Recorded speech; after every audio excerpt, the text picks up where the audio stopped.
நீங்கள் பார்த்து கொண்டிருப்பது உங்கள் ஜாஷ்வா டிவி. சகல ஜனங்களுக்கும் நற்செய்தி.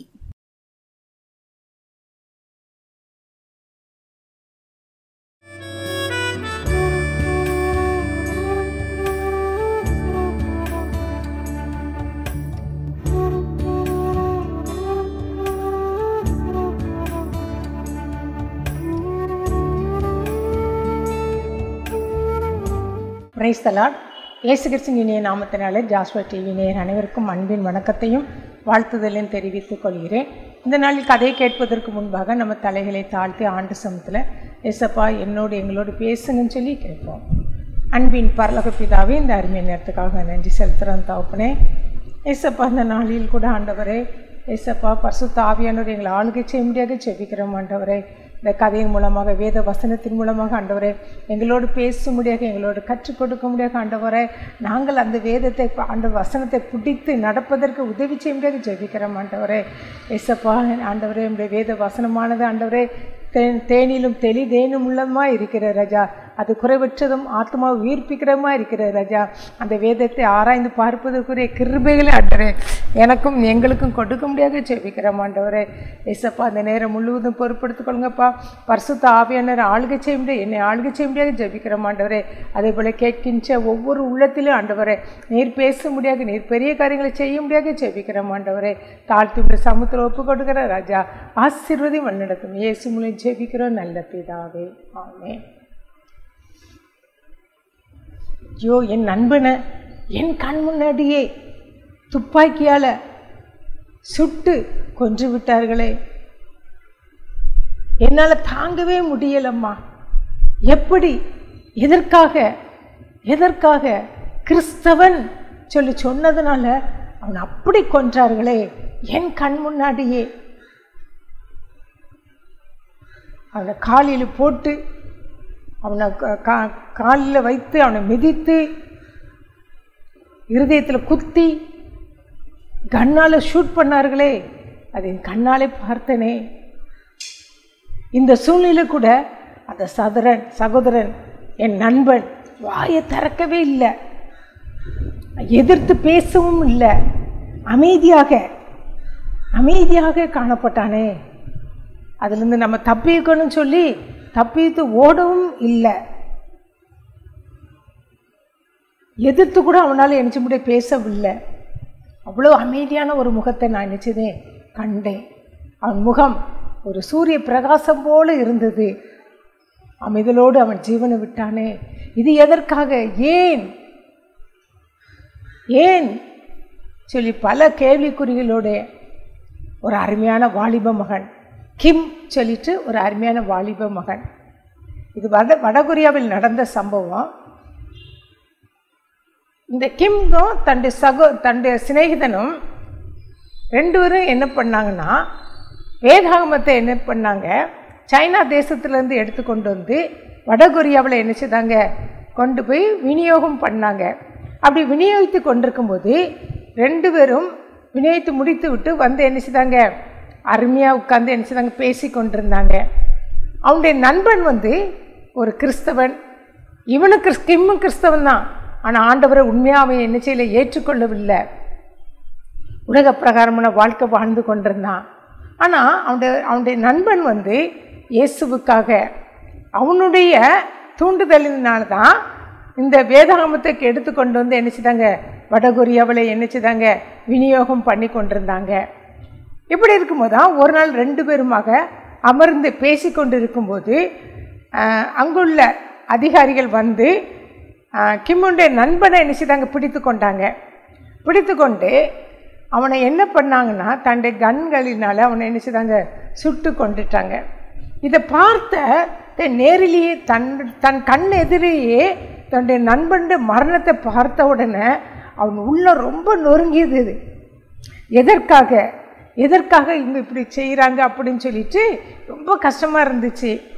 அப்போ அவனை பார்க்கும்போது கூட அவன் அமைதியாக இருக்கிறான், எதிர்த்து பேசலை, எதிர்த்து ஓடவில்லை.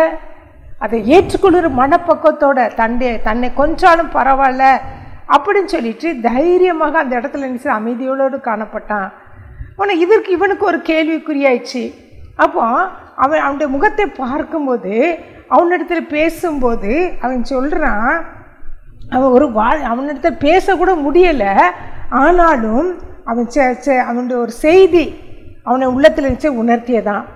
என்னென்னா, நான் எதை விசுவாசிக்கிறேனோ அதே நீயும் விசுவாசி. நான் எதை விசுவாசித்து இன்றைக்கு நான் மரணத்தை சந்திக்கிறேனோ அதே போல் நீ நினச்சது விசுவாசின்னு சொல்லி நினச்சிதாரான். அந்த செய்தி நினச்சதுன்னு சொன்னாராம். அதே போல் அந்த அதிகாரியை பார்த்து என்ன சொன்னான்னா, ஆண்டவரே இவர்களை ஆசீர்வதின்னு சொல்லி சொன்னாராம். அவனை துன்பப்படுத்துகிறாங்க, ஆனால் அவன் என்ன செய்யல, அந்த துன்பப்படுத்தினாலும் அவன் என்ன செய்தான், அவங்கள ஆசீர்வதிங்கன்னு சொன்ன வேத வசனத்தின்படியாக அவங்கள என்ன செய்தான், ஆசீர்வதிக்கிறான். துன்பப்படுத்தின அந்த அந்த போலீஸ் அதிகாரியை கூட என்ன செய்கிறான், அவன் ஆசீர்வதிக்கிறான். அவனை எதிர்த்து பேசாதபடி அவனை ஆசீர்வதிக்கிறான் காணப்பட்டான். இந்த நிகழ்ச்சியெல்லாம் பார்த்து கொண்டே இருக்கிறான். அவனுக்கு தெரியுது எதற்காக கொல்லப்பட்டான்னா கிறிஸ்தவன். அந்த மகன் தைரியமாக நிற்கான், நான் கிறிஸ்தவன் தான், கிறிஸ்துவ மறுதளிக்க மாட்டேன் என்று சொல்லி என்னச்சு தானே. அப்படி மறுதளித்தா விட்டு விடுவாங்க, மறுதளிக்கலாம் நினச்சவன் கொன்று போட்டுருவாங்க. அப்படி அந்த சூழ்நிலை மத்தியிலும் கூட அந்த வாலிப மகன் தன்னை தைரியமாக இயேசுவுக்காக தன்னை நினச்சிதான் அர்ப்பணித்தான். இது இவனுக்கு ஒன்றுமே புரியலை. ஒன்று வேகமாக அழுகையோடு வீட்டுக்கு ஓடி வர்றான். வீட்டுக்கு ஓடி இருந்தாலும் அவங்க அம்மா பார்த்துட்டு, என்னப்பா ஏன் ஒரு மாதிரி இருக்கா அப்படின்னு சொல்லி கேட்கும்போது தான் அவன் சொல்கிறான், என்னுடைய நண்பனை என்னச்சுதாங்க கொன்று போட்டாங்க. எதற்காக ஏன் அவனை கொன்று போட்டாங்க? கிறிஸ்தவன்கிற ஒரு காரணத்துக்காக கொன்று போடணுமா? அந்த கிறிஸ்து யார்? எனக்கு ஒன்றுமே புரியலையே அப்படின்னு சொல்லும்போது தான் அவங்க அம்மா என்ன செய்கிறாங்க, மெதுவாக இயேசுவை பற்றி அவனுக்கு சொல்கிறாங்க. இது நாள் வரையும் அவங்க கிறிஸ்துவின் அன்பை பற்றி என்ன செய்தாங்க, சொல்லாமலே இருந்திருக்கிறாங்க. இப்போ தான் அந்த தருணம் கிடைக்கும்போது அவங்க என்ன செய்கிறாங்க, அமைதியாக சொல்கிறாங்க. ஏன்னா இதற்கு முன்னாடியே சொல்லியிருந்தா அந்த நண்பனுக்குள்ள கதி தான் இவனுக்கு என்ன செய்த கிடச்சிருக்கும். கிறிஸ்துவை ஏற்றுக்கொண்டிருக்க அந்த நாட்டில் என்னது மரணம் தான். தன்னுடைய மகனை இழந்து போய்விடக்கூடாதுங்கிற ஒரு காரணத்துக்காக அந்த சகோதரி என்ன பண்ணாங்க தெரியுமா, கிறிஸ்துவை பற்றி தன் பிள்ளைகளுக்கு கூட என்ன செய்திருக்காங்க, தெரிவிக்காதபடி அதை மறைத்து விட்டாங்க. இப்போது கிம் என்ன செய்யறான், தன் தாயார்கிட்ட கேட்குறான், எனக்கு சொல்லுங்க கிறிஸ்தவனா என்னது, எதற்காக என் சகோதரனை கொன்றார்கள் அப்படின்னு சொல்லி கேட்கும்போது தான் அந்த சகோதரி என்ன செய்தாங்க, இதுவரையும் நான் ஆண்டு பற்றி என் பிள்ளைகளுக்கு நான் சொல்லவில்லையே என்று சொல்லிட்டு அவன் என்ன செய்கிறாங்க, சொல்ல ஆரம்பித்த உடனே சொல்கிறாங்க, ஒரு அருமையான பாலகன் இயேசு கிறிஸ்து ஒரு கன்னியின் வயிற்றில், ஆச்சரியமாக ஒரு கன்னியின் வயிற்றில் பிறந்தாங்க. அது மாத்திரமல்ல, நம்முடைய பாவங்களுக்காக அந்த கல்வாரி சிலுவையிலே தன்னே நினைச்சதாங்க ஜீவ பலியாக ஒப்பு கொடுத்தாங்க. இதுதான் இயேசு கிறிஸ்துவின் அன்பு. நமக்காக உயிர் தெழுந்தாங்க, நமக்காக ஒரு இடத்தை ஆயத்தப்படுத்துவதற்காக ஆண்டு நினைச்சிருக்காங்க, பரலோகத்துக்கு மூன்றாம் நாள் உயிர் தெழுந்தாங்க அப்படின்னு சொல்லிட்டு அந்த அம்மா இயேசுவை பற்றி சொல்கிறாங்க. சொன்ன மாத்திரத்தில் இந்த சகோதரன் என்ன பண்ணுறாங்கன்னா, எனக்காக தானா, என்னுடைய பாவங்களுக்காக, அதற்காக தான் இயேசு கிறிஸ்து தன்னே ஜீவ பலியாக நினைச்சுதாரான் ஒப்பு கொடுத்தாரே அப்படின்னு சொல்லிட்டு அந்த கிம் தாயார் சொல்ல கிம் நினைச்சுதான் தேம்பி அவன் நினைச்சுதான் அழ ஆரம்பிச்சிட்டான். ரொம்ப அழுகிறான். அம்மா சொன்னதிலிருந்து தன் தாயார் தனக்கு இயேசுவை பற்றி போதித்ததிலிருந்து அதிகமாக நினைச்சுதாரான் அழுது கொண்டே இருக்கிறான். அப்போ அம்மாவுக்கு பயமாயிடுச்சு. ஐயோ, இவனும் என்ன செய்யக்கூடாது, நான் இழந்து விடக்கூடாது, அவன் கிறிஸ்துவுக்காக தன்னை அர்ப்பணிக்கிற இந்த நேரத்தில் அவன் அழுது ஒப்பு கொடுக்கிற போகும்போது இவன் கிறிஸ்தவனாக மாறிவிட்டானே, இவனுக்கு எந்த நிலைமை வந்து விடக்கூடாது அப்படின்னு சொல்லி அவங்க என்ன செய்கிறாங்க, தயங்கி நிற்கும்போது ஆண்டு என்ன காரணம் அவங்களுக்கு புரிஞ்சிடுச்சு. அப்படின்னு யோசிச்சுட்டு இருக்கும்போது அவன் கண் எதிரிலேயே ஒரு இரத்த சாட்சியாக மரித்த தன்னுடைய நண்பனை அதை பார்த்து அவன் என்ன செய்கிறான், அந்த அவனுடைய இருதயத்தில் குண்டு, நண்பன் இருதயத்தில் குண்டு பாய்ந்து மறிக்கும்போது அவனுடைய நம்பிக்கையின் வித்து என்ன செய்ய இவனுக்குள்ளே விதைக்கப்பட்டுருச்சு. ஆண்டு மேல் உள்ள நம்பிக்கையின் வித்து அந்த மகனுடைய மரணத்தின் மூலமாக இவனோட நம்பிக்கையின் வித்து அவனுக்குள்ளே விதைக்கப்பட்ட பிறகு கிம் என்னச்சுதானா அன்று இரவே அன்று ஜெபம் பண்ணுறான். ப்ரேயர் பண்ணி தன்னை ஆண்டருக்கென்று நினச்சிடான் ஒப்பு கொடுக்குறான். அவரை ஏற்றுக்கொண்டான். ஆண்டருக்காக நினச்சிதான், ஆண்டருக்காக தன்னை அர்ப்பணித்தான். உடனே அந்த சந்தோஷத்தை அவன் தன் இருதயத்தில் பார்க்குறான். ஆண்டரை ஏற்றுக்கொண்டதுனால அதுக்கு முன்பாக இருந்த சமாதானமும் சந்தோஷமும் இப்பொழுது ஆண்டரை ஏற்றுக்கொண்ட பிறகு அவனுக்கு சந்தோஷம் சமாதானத்தை கிடைச்ச உடனே அவன் என்ன செய்கிறான், தன் தாயரை கட்டி பிடிச்சி என்ன செய்கிறான், அணைக்கிறான்.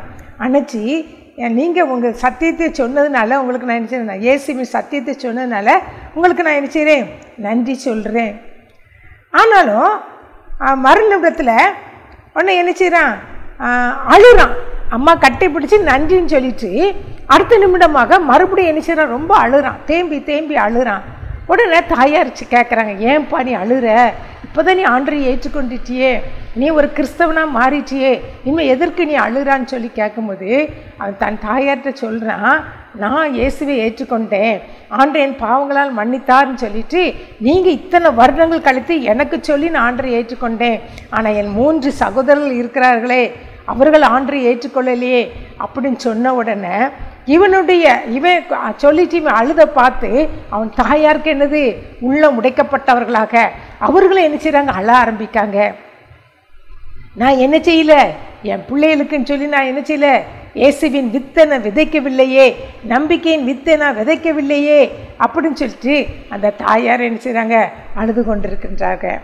இவங்க தேம்பி தேம்பி அழுறத பார்த்து அந்த நேரம் பார்த்து அவருடைய 3 சகோதரர்களும் என்ன செய்கிறாங்க, வீட்டுக்குள்ளே வராங்க. இவங்க அழுகிறத பார்த்த உடனே அந்த 3 சகோதரர் என்ன நினைக்காங்க, நம்ம தகப்பனார்த்தம் ஏதோ நேர்ந்து விட்டதோ, என்ன நடந்துச்சே தெரியலையே அப்படின்னு சொல்லிட்டு தன் தாயாரையும் கிம்மையும் பார்த்து என்ன நடந்தது, என்ன காரியம் நடந்துச்சு, ஏன் அழுது கொண்டிருக்கீங்க, அப்பாவுக்கு எதுவும் சுகவீனமா, என்ன நடந்துச்சுன்னு சொல்லி என்ன செய்கிறாங்க, 3 பேருமாக தன்னுடைய சகோதரனையும் தன் தாயாரையும் பார்த்து என்ன செய்கிறாங்க, கேட்குறாங்க, என்ன தவறு நடந்துச்சு, ஏன் இப்படி அழுது கொண்டிருக்கீங்க அப்படின்னு சொல்லிட்டு கேட்குறாங்க. அப்போ தான் கிம் என்ன செய்கிறான், தைரியத்தை வரவழைத்து கொண்டு தன் சகோதரருக்கு முன்பாக எழும்பி நின்று அவன் சொல்கிறான், நீங்கள் என்ன செய்யணும், இயேசு கிறிஸ்துவை ஏற்றுக்கொள்ளணும். நான் இயேசு கிறிஸ்துவை பற்றி அம்மாவிடம் கேட்டு நான் என்ன செய்தேன், அறிந்து கொண்டேன்.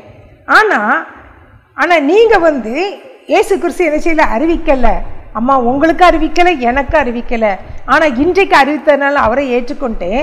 அதே மாதிரி நீங்களும் என்ன செய்ய, ஆண்டரை ஏற்றுக்கொள்ளணும்னு சொன்ன பிறகு அவங்க அம்மா என்ன செய்கிறாங்க, சத்தியத்தை சொல்கிறாங்க. அதே போல் கிம்மும் தன்னால் தெரிந்த அளவுக்கு அவன் என்ன செய்ய சொல்கிறான். சொன்ன உடனே அந்த 3 சகோதரரும் என்ன செய்கிறாங்க, ஆண்டரை ஏற்றுக்கொள்கிறாங்க. ஏற்றுக்கொண்ட பிறகு இப்போ 4 பேரும் தாயாரும் அவங்க 4 பேரும் என்ன ஆண்டரை ஏற்றுக்கொள்கிறாங்க. தாயாருடைய உள்ளம், என் பிள்ளைகளுக்கு இன்றைக்கு மரணம் வந்தால் அவர் இரத்த சாட்சியாக மரிப்பார்கள், நித்திய ஜீவனை சுதந்திரத்துக் கொள்வாங்க ஒரு நம்பிக்கையோடு அவங்க என்ன செய்கிறாங்க, தைரியமாக கர்த்தருக்குள் தன்னை என்ன செய்தாங்க, திடப்படுத்தி கொண்டாங்க. இப்படிப்பட்ட சூழ்நிலையில் பிள்ளைகளை ஆவிக்குரிய வாழ்க்கையில் வளர்க்கணும்னா இந்த வேதாகமும் தேவை. இந்த வேதாகம் அவங்களிடத்தில் என்ன செய்யல இல்லை.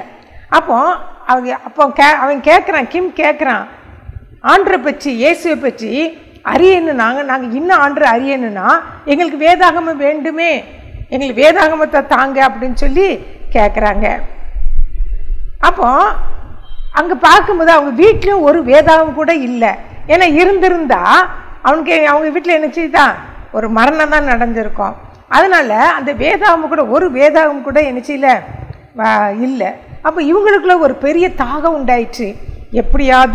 எப்படியாவது நம்ம என்ன செய்யணும், அந்த தேவனுடைய வார்த்தை உள்ள அந்த பைபிளை நான் என்ன செய்யணும், நான் கண்டுபிடிக்கணும், அது எனக்கு வேணும், அது யார் இடத்துல இருக்கிறது நான் பெற்றுக்கொள்ளணும்னு சொல்லிட்டு அவன் தாகத்தோடு என்னச்சு தான் காணப்பட்டான். அப்போ தான் அவன் அதை ரகசியமாக பெற்றுக்கொள்வதற்காக, ஏன்னா தைரியமாக இப்போ நமக்கு வேதாகம் நம்ம கரங்களே ஈஸியாக கிடைக்குது. ஆனால் அந்த நாட்களில் அந்த வடகொரியாவில் கூட கிடையாது, வேதாகம் கிடையாது.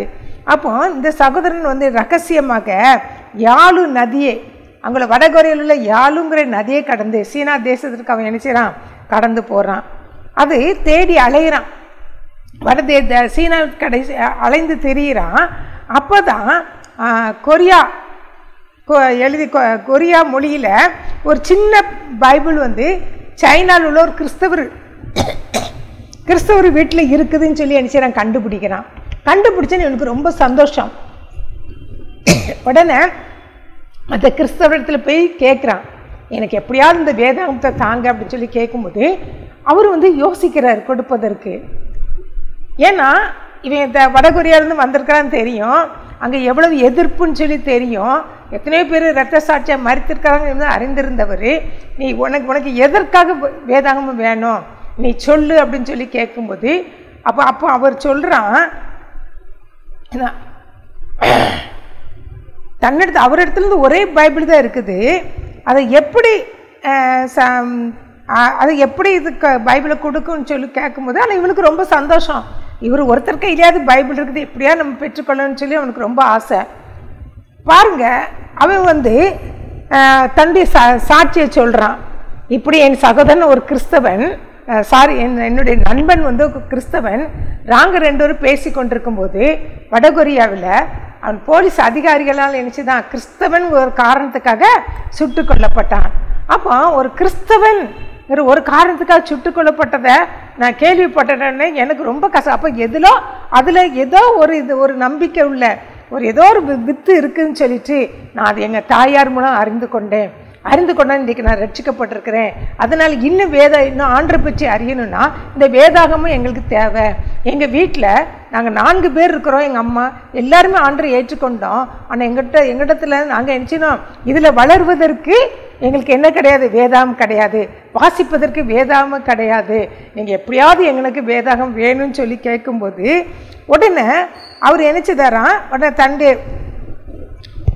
தனது எனக்கு அவன் உடனே தனக்கு மாத்திரம் கேட்கல, தன்னுடைய நண்பர்களுக்கு தன் உறவினர்களுக்கு எத்தனை வேதாகம் வேணும், 5000 வேதாகம் வேணும். இந்த ஒரு வேதாகமத்துக்காக நான் வரல, எனக்கு ஒரு 5000 வேதாகம் கிடைக்குமான்னு சொல்லிட்டு அவரை பார்த்து கேட்குறாரு. கேட்ட மாத்திரத்துக்குள்ள அவர் என்ன செய்கிறாரு, அவர் சொல்கிறாரு, அந்த கொரிய மொழியில் உள்ள அந்த வேதாகமத்தை நான் என்ன செய்கிறேன், அச்சிட்டு தர்றேன் உனக்கு அப்படின்னு சொல்கிறாரு. உடனே அவன் கேட்குறான், அது 1 வருஷத்துக்குள்ளாக எனக்கு தர முடியுமான்னு சொல்லி கேட்கும்போது அவர் என்ன செய்ய, நான் ஒப்புக்கொண்டார், நான் தாடுறேன் அப்படின்னு சொல்லி ஒப்புக்கொண்டுட்டார். ஒப்புக்கொண்ட பிறகு இவன் என்ன பண்ணான்னா அந்த வேதாகமத்தை எடுத்துக்கொண்டு அவர் சொன்ன அவங்களுக்குள்ள 2 பேருக்கு என்ன செய்யுது, ஒரு தொடர்பு உண்டாயிற்று. தொடர்பு உண்டாகி இவன் என்ன செய்தான்னா அந்த சைனா தேசத்திற்கு போய் அந்த வேதாகமத்தை வாங்கி கொண்டு வடகொரியாவில் போய் என்ன செய்தான், அப்படியே விநியோகம் என்ன தான் பண்ணினான். அப்படி விநியோகம் பண்ணி இப்படி விநியோகம் பண்ண அவன் மாத்திரமல்ல, அவனுடைய 3 சகோதரர் சேர்ந்து 4 பேருமாக 4 சகோதரமே சேர்ந்து நினச்சிதாங்க அதை நினச்சிதாங்க விநியோகம் பண்ணாங்க. அவங்க தைரியமாக நமக்கு இதனால் என்ன விளைவுகள் வந்தாலும் இயேசுவுக்காக இரத்த சாட்சியாக மறிக்க அவங்க நினச்சிதாங்க தைரியமாக நின்றாங்க. என்ன வந்தாலும் பரவாயில்ல, நாங்கள் ஆண்டவருக்கு மறிக்க நேர்ந்தாலும் இந்த வேதாகமும் எங்கள் நாட்டில் இருந்துச்சுன்னு எல்லார் கைகளும் கிடைக்கப்பெறணும் அப்படின்னு சொல்லிட்டு அங்கே எந்த விதத்திலும் அங்கே கொடுக்க முடியாது. அந்த வடகொரியாவில் வேதாகம் என்ன செய்தது கையில் கொடுக்க முடியாது, யாரும் வச்சுருந்தா கூட உடனே ஷூட் பண்ணி கொண்டுருவாங்க. ஆனாலும் இவர்கள் தைரியமாக அந்த வேதாகமத்தை என்ன செய்தாங்களாம், கொண்டு போய் வடகொரியாவில் கொண்டு போய் எல்லா மக்களுக்கு, தன் நண்பர்களுக்கு, தன்னுடைய உறவினர்களுக்கு எல்லாருக்கும் என்னச்சுதானா விநியோகம் பண்ணினான்னா. மறுபடியுமாக நமக்கு அவன் இயேசு இது அவங்க கண்டுபிடிச்சிட்டா தனக்கு மரணம் நிச்சயம் சொல்லி அவனுக்கு தெரியும்.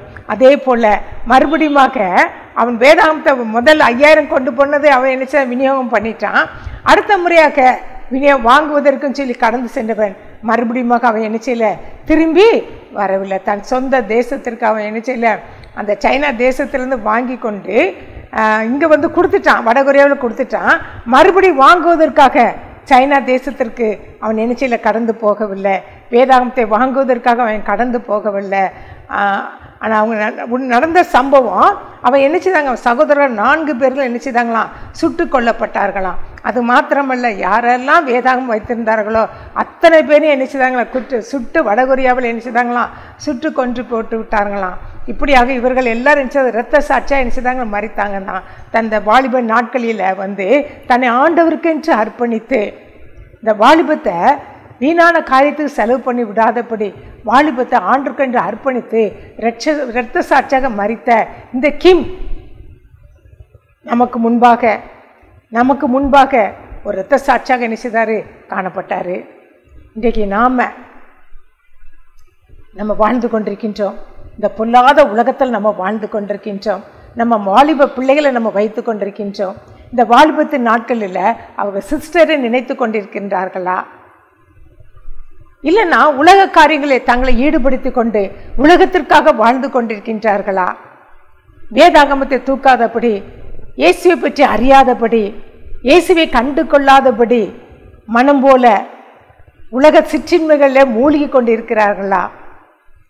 வேதத்தை தூக்காதபடி செல்போனுக்கும் சீரியல், டிவி, சினிமாவுக்கு அடிமைப்பட்டு தன் வாழ்க்கையை சீரழித்து கொண்டிருக்கின்றார்களா? சிந்தித்து பார்ப்போமா? நம்ம எல்லாருடைய குடும்பத்திலையும் ஒரு வாலிப பிள்ளைகள் கண்டிப்பாக இருப்பாங்க. இன்றைக்கு டீன்ஸ் ஏஜ் பிள்ளைகள் இருப்பாங்க.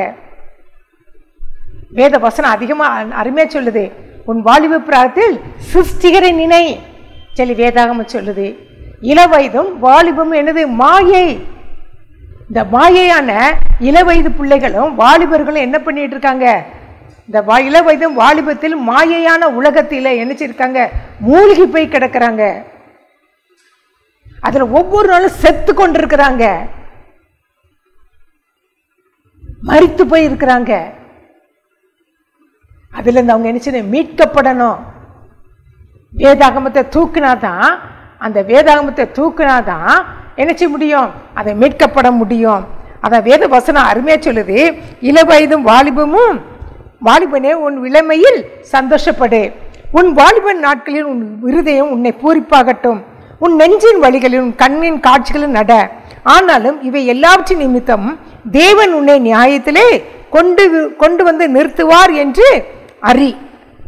பிரசங்கி 11:9 சொல்லப்பட்டிருக்குது. அப்போ வந்து வாலிபன் வந்து அதிகமா நீ சந்தோஷப்பட்டு கொண்டிருக்கின்ற, இளமையில் சந்தோஷப்படுன்னு சொல்றாரு.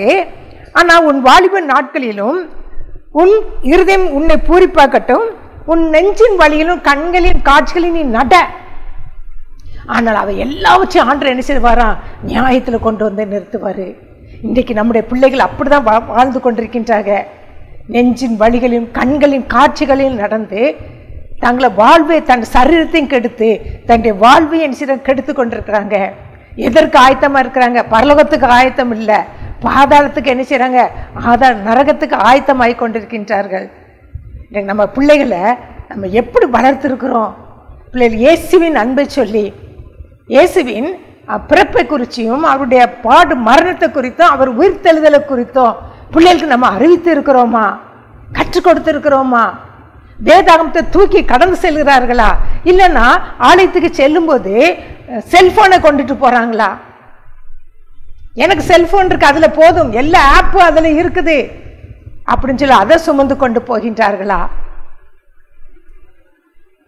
எத்தனை பிள்ளைகள் தேவாலயத்தில் வசனங்களை கவனிக்காதபடி, ஆராதனையில் ஈடுபடாதபடி, அதை கவனிக்காதபடி செல்போனை பார்த்து கொண்டிருக்கின்ற காட்சிகளை நம்ம நினைச்சிடும் கண்ணால் பார்க்கின்றோம். பெற்றோராகிய நாம கண்களால் பார்த்து கொண்டிருக்கின்றோம். பிள்ளைகளை கண்டித்து நம்ம வளர்க்கிறோமா? அந்த நேரத்தில் ஆண்டோடைய வருகை வந்துச்சுன்னா நம்ம நினைக்கலாம், ஆலயத்தில் இருக்கோம், ஆண்டு வருகை வந்தால் நம்ம பரலோகத்துக்கு போயிடலான்னு நினைக்கலாம். ஆனால் ஆலயத்தில் இருக்கும்போது கூட நம்ம எப்படி இருக்கின்றோம்? வேதாகமத்தை எடுத்த ஆலயத்தை பரிசுத்தத்தோடு பயபக்தியோடு ஆண்டை நம்ம ஆராதிக்கிறோமா?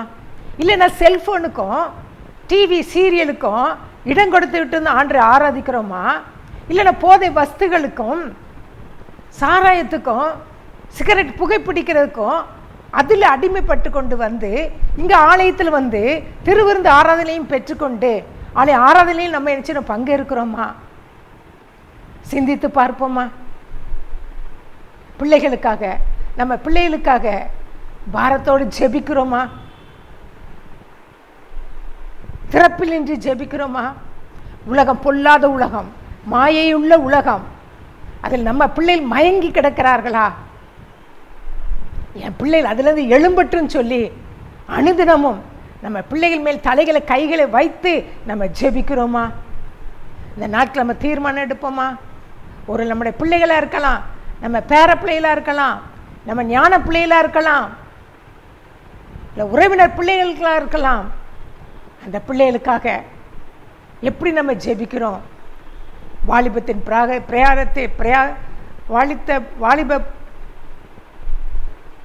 சிருஷ்டிகரை நினைவு சொன்ன வேத வசனத்தை வாலிபத்தில் சிருஷ்டிகரை நினைவு சொன்ன பாரு. நம்ம பிள்ளைகள் ஒழுங்கா ஆலயத்துக்கு செல்கிறார்களா? வேதம் வாசிக்கிறார்களா? ஜெபிக்கிறார்களா? முழங்கால் படியிட்டு ஜெபிக்கிறார்களா? நம்ம பார்க்கிறோமா? பிள்ளைகள் விழுந்து விடாதபடி ஏசப்பா எங்கள் பிள்ளைகளை காத்துக்கொள்ளுங்கன்னு சொல்லிட்டு இந்த மாயையான உலகத்தில் விழுந்து விடாதபடி, அந்த மாயான அன்புக்குள்ளே விழுந்து விடாதபடி ஏசப்பா எங்கள் பிள்ளைகளை காத்துக்கொள்ளுங்கன்னு சொல்லி ஜெபிக்கிறோமா? தீர்மானம் எடுப்போமா? அப்படியே கண்களை மூடி ஆண்டு சமூகத்தில் நம்ம ஜெபிப்போம்.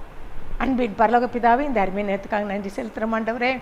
ஏசப்பா இந்த நாளில் எங்களோடு பேசின கதை மூலமாக, வசனத்தின் மூலமாக எங்களோடு கற்றுக்கொண்டீங்களப்பா ஆண்டவரே. அருமையான வாலிப மகன் இயேசுவுக்காக தன்னே ஜீவ பிள்ளையாக ஒப்பு கொடுத்தானேப்பா, அந்த வேதாகமத்தை விநியோகிப்பதுனால. ஆனால் இன்றைக்கு நாங்களும் நம்முடைய பிள்ளைகளும் நம்ம எப்படி வாழ்ந்து கொண்டிருக்கின்றோம்? வேதாகமத்துக்கு முக்கியத்துவம் கொடுக்கிறோமா?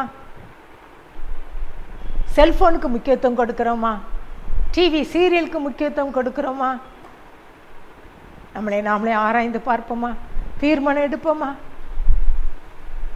இயேசுவேன்னு சொல்லி கல்வாரி நாயனை நோக்கி பார்ப்போமா? எனக்கும் என் பிள்ளைகளுக்கும் இதுலேருந்து விடுதலை தாங்கப்பான்னு சொல்லி கேட்போமா? உம்மால் தான் அதில் விடுதலை கொடுக்க முடியும். அதில் கசப்பும் வெறுப்பும் கொடுக்க முடியும். சரீரம் அதனால் எவ்வளவு கெட்டு போகிறது. ஆண்டு சமத்தில் உட்கார்க்கும் போது, வேதத்தை எடுத்து வாசித்து ஜெபிக்கும் போது நம்முடைய வாழ்வு ஒரு ஆனந்த சந்தோஷம், நித்திய ஜீவ வாழ்க்கைக்கு நம்ம ஆயத்தப்படுறோம். ஆனால் அந்த செல்ஃபோனுக்கும் இதுக்கு சீரியலுக்கு அடிமைப்படும் போது நம்ம நரகத்துக்கு நேராக நம்முடைய வாழ்வும் நம்முடைய பிள்ளைகள் வாழும் அதை நோக்கி கடந்து செல்கிறதே என்று சொல்லி நம் நினைவு கூர்ந்து பிள்ளைகளுக்காக அதிகமாக பாரத்தோடு ஜெபிப்போமா? அன்பின் பரலோக பிதாவே, இந்த அருமை நேரத்துக்காக நன்றி செலுத்துகிறோம் ஐயா. எங்களோடு பேசின வேத வசனத்துக்காக, கதைக்காக நன்றி செலுத்துகிறோம் ஆண்டவரே. தீர்மானம் எடுத்தபடி நடக்க உதவி செய்யுங்கப்பா. ஆசீர்வாதம் வளர்த்து இயேசு மூலம் ஜெபிக்கிறோம் நல்ல பிதாவே, ஆமென்.